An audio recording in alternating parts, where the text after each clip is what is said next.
سلام كبرات تخطات التيم سي ام اكسترا شو سبورت على توت اب تور دي فرانس حيزنا لكم قريبنا لنا سناي مكتتال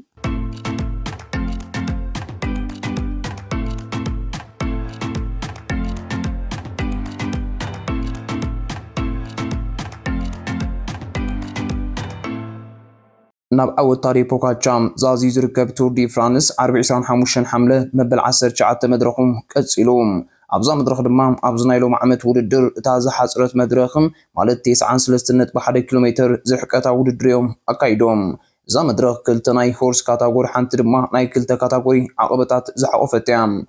بغانتقوم تيم فيزما እናት ሓገዝም ንታሪ ፖካቻ ከዳኸም ተጸጊሙ ዝርከብ ዴንማርካዊ ዮናስ ቬንጌጋርድን መወዳታ ግዜ ንብጫ ማልያን መሓዝ ክጽዕረላ ዝኽእል ናይ መወዳታ መጻወቲ ካርቱም እዛ መበል 19 መድረኽ እያ ኣብዛ መድረኽ ዝኾነ ፍልያት ክፈጥር እንተዘይክኢሉ ግን ንታሪ ፖካቻ ንራብዓይ ዓወት ቱር ዲ ፍራንስ ቀይሕ ምንጻፍ ክንጽፈሉ እዮም ኣብዚ ሓለፉም 10 ዓመታት ኣብ ዝተኻየደ ቱር ዲ ፍራንስን ታዛ ሓፀረት መድረኽ ዝተኻየደላ ናይ 2019 59.5 ኪሎ ሜትር ዝርሕቀታ ቪቼንዞ ኒባሊ ዝተዓወተላ መድረኽ እያ ናይ ሎሚ ዓመት ታዛ ሓፀረት መበል 19 መድረኽ ድማ ኣብ ውሽጢ ዝሓለፉ 10 ዓመታት ካብ ዝተኻየዱ ውድድራትን ብሕፅረታ ኣብ 4 ተርታ ትስራዕ መድረኽ እያ ናይ ቡልጽ መንእሰይ ጻዕዳ ማልያ መሊሱ ዝርከብ ጀርመናዊ ኣባል ቡራ ሃንስክሮ ፍሎሪያን ሊፖቪትስ ወዲ 24 ዓመትን 37 መዓልታትን እዮም ንጻዕዳ ማልያ ብሉጽ መንእሰይ ኣምኑስ ዕድሚኡ ክዕወተላ ዝኽኣልን ታሪ ፖጋቻ እዩ ፖጋቻም ኣብ 2020 ንጻዕዳ ማልያ ክዕወተላ እንከሎም ዕድሚኡ 21 ዓመትን 365 መዓልታትን ነይሩ ነዛም ኣብ ናይ ሆርስ ካታጎሪ ዓቐን ዘለዎ ዓቐብ ትዛዘም መድረኽም ስሎቬናዊ ታሪ ፖጋቻ ክዕወተላዩ ዝለዓለ ግምት ረኺቦም ዮናስ ቬንጌጋርድን ኦስካር ኦልን ድማ ብኻልኣይ ደረጃ ዕውታት መበል 19 መድረኽ ክኾኑ ዝተሓፂኡ ተቐደምቲ እዮም ቅድመ ምጅማር ዓቐብ ናይ መንጎ ቅጽበታ ውድድር ብምንባራም ናይ ጆናታን ሚላን ጋንታ ኤሌክትሪክ ካፈለማ ምጅማር ውድድርያት ሒዛዮም መሪሕነት ዓባይ ጉጅለ ተረኪባ ኣብ 12.1 ኪሎሜትር ንዝነበረት ናይ መንጎ ቅጽበታ ውድድር ጆናታን ሚላን ቀዳማይ ኣትዩ 20 ነጥቢ ወሲዱ ቢንያም ግርማይ ካልኣይ 17 ፈረንሳዊ አንቶኒ ትሩጊስ ድማ ሳልሳይ ኣትዩ 15 ነጥቢ ወሲዱ ጆናታን ሚላን ድምር ነጥቡ ናብ 352 ነጥቢ ኣደይቡ መሪሕነቱ ከስፍሕ እንከሎ ቢንያም ግርማይ ድማ ብሁሉል ነጥቡ ናብ 213 ነጥቢ ወሲኹሉ ኣብ መንጎኦም ፖጋቻ 257 ነጥቢ ሒዙሎም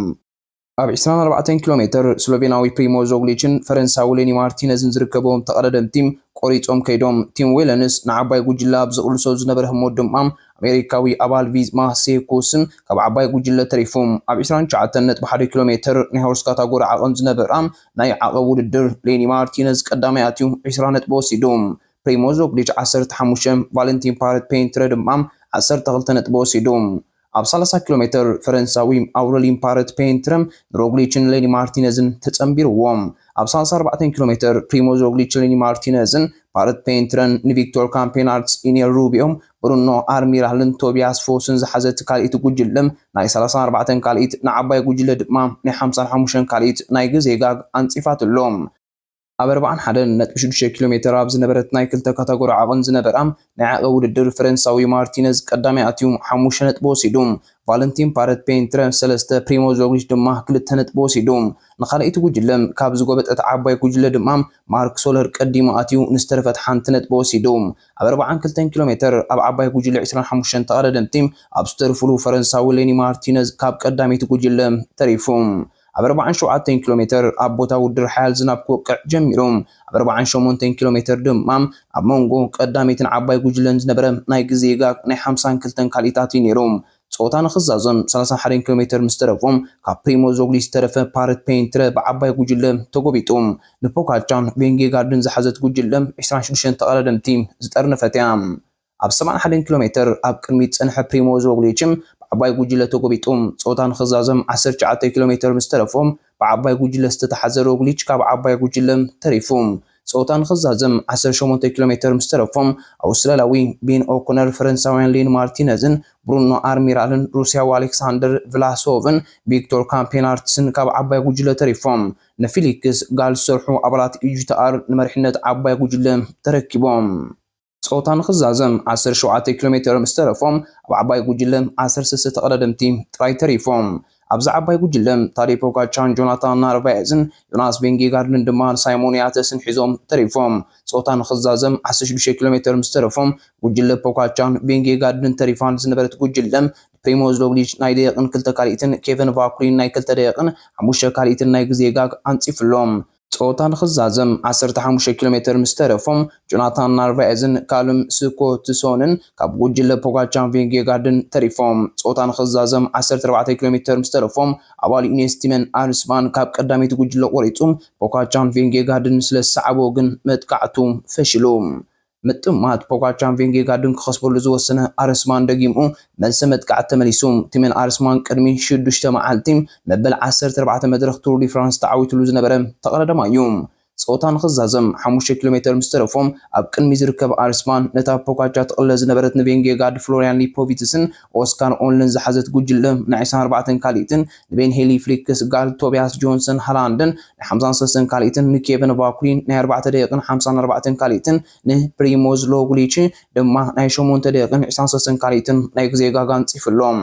ጾታ ንኽዛዘም 1.9 ኪሎ ሜትር ምስ ተረፎም ብሪጣናዊ ኦስካር ኦንሊ ካብ ጉጅለ ፖጋቻን ቬንጌጋርድን ሊፖቪትስን ተሪፉ ኦስካር ኦንሊ ኣብ ናይ ብሉፅ መንእሰይ ካብ ሊፖቪትስን 22 ካልኢት ተሪፉ ብምንባሩ ንምትራፍ ኦንሊ ዝተዓዘበ ሊፖቪትስን ኣብ ፓሪሳፖሊም ንምድያብ ብዝነበሮ ክቱር ድሌትን ንናህርታ ጉጅለ ንምዝያድ ንቕድሚት ወፂኡ ጾታ ንኽዛዘም 500 ሜትሮ ምስ ተረፎም ንትስዕቦ ዝነበረት ጉጅለ ናይ 8 ካልኢታት ናይ ግዜ ጋግ ኣንፂፍሎም ንምጽባብ ግዜ ዝተረድእም ዮናስ ቬንጌጋርድ ድማ ካብ ኮረሽኡ ተላዒሉ መጥቃዕቲ ፈጺሙ ኣቐዲሙ ንመዛዘሚ ሕንጻጽ ክሪኣ ብምኽኣሉ ዕድል ዝገበረ ቲመን ኣርስማን ንውድድሩ ብ2 ሰዓትን 46 ደቂቕን 6 ካልኢትን ብምዛም ንኻልኣይ ግዜኡ ዕዉት መድረኽ ቱር ዲ ፍራንስ ኮይኑ ብ2 ካልኢታት ድሕሮም ዮናስ ቬንጌጋርድ ካልኣይ ስሎቬናዊ ታዴ ፖጋቻ ሳልሳይ ብ6 ካልኢት ድሕሮም ፍሎሪያን ሊፖቪትስ ራብዓይ ብሪጣናዊ ኣባል ቲም ፒክኒክን ኦስካር ኦንሊ ድማ ብ47 ካልኢት ድሕሩ ሓምሻይ ተርታ ሒዞም መበል 14 መድረኽ ተዓዊቱላ ዝነበረ ቲመን ኣርስማን ብዛዓወት ተሓጊዙ ድምር ናይ ፕሮፌሽናል ዓወቱ ናብ 5 በሪኹም ገደብ ግዜ ናይዛ መድረኽ ቲመን ኣርስማን ካብ ዛዘሙ ሰዓት 21 ሚእታዊት እዩ ዝማለት ድማ 34 ደቂቕ 53 ካልኢትን ናይ ሹካ ተቐዳደምቲ ካብ ዝተጠቕሰ ሰዓት ድሕሮም ዝኣትዉ ኣብ ድሮ ምዛም ቱር ዲ ፍራንስ ካብ ዝውድር ክግለፉ ይኽእሉ እዮም ኣብዛ መድረኽ ካልኣይ ተርታ ሒዙ ዝኣተወ ዮናስ ቬንጌጋርድም ኣብ ናይ ፕሮፌሽናል ሞይኡ ካልኣይ ተርታ ሒዙ ሕንጻጽ ክረግጽ ንመበል 42 ግዜ እዩ ኣባል ኢንተር ማርሸም ቢንያም ግርማይ ካብ ዕዉት መድረኽ ብሳሳ ደቂቕን 14 ካልኢትን ድሕሩ መበል 152 ተርታ ሒዙ ውድድሩ ዛዚሙ ኣብዛ መድረኽ ዕዉት መድረኽ ቲመን ኣርስማን ኣግሬሲቭ ራይደር ናይዛ መድረኽ ኮይኑ ተፀዊዑ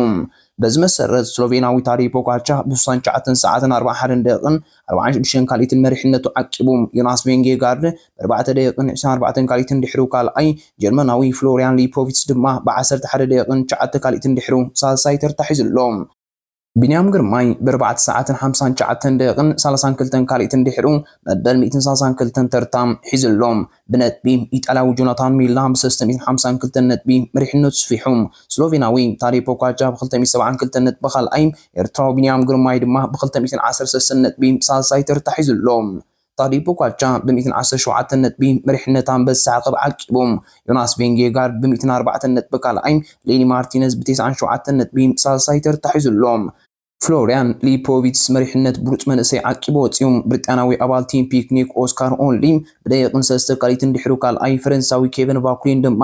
ብ11 ደቂቕን 26 ካልኢትን ድሕሩ ይኽተሎም ብጋንታ ቲም ቪዝማ ቀዳመይቲ ኮይና ትመርሕ ኣላ